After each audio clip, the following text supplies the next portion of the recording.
Adam, I'd love to get your take as well on why are teams still defaulting to volume? Yeah, so we really need to look at the work of like Aaron Ross, and I know that I say this in every interview, but if you look at how the measurement changed from meeting set, well, initially it was from open opportunities, right? Back in the day, this is like 2008, before that. Then it changed to meeting set after the book, or after he started doing that in 2010 in Salesforce, and then the book came out 2011, and then that changed the tools, and then that changed the behaviours, and then all of the fundamentals basically got washed out, and that role became a split between sales development representative and AE, and those actions basically accelerated to become standardized across the globe. So we'll find people, as I say over and over again, I'm sure people are sick of it, but we now see people in senior leadership roles that have never seen outside of that broken model and have no idea what I'm saying.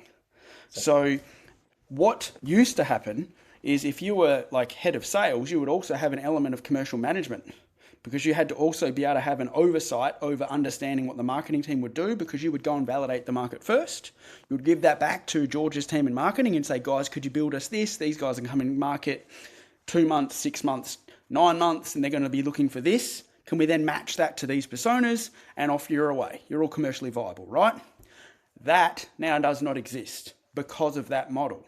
So people are now still kind of hoodwinked to the fact that while that measure still exists, so measuring meetings and measuring obviously mass MQLs to feed that beast, they can't see that the measurement needs to go back to how many market validations and how many of those go to open opportunity by bringing marketing into the fold, and then how many of those go to a fruitful contact at customer success, because they're still measured that way.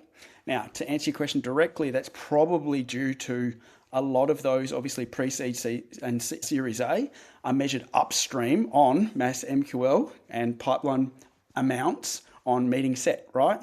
Not necessarily pipeline velocity on how many of those opportunities go to close deals, but also go to land and expand when they get to customer success.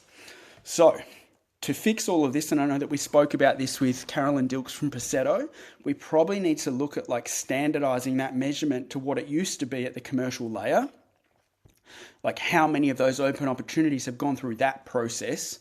So, and how many of those then become fruitful contracts, and how many of those referrals then become as a result of you servicing those contracts better. That measurement needs to go back to that.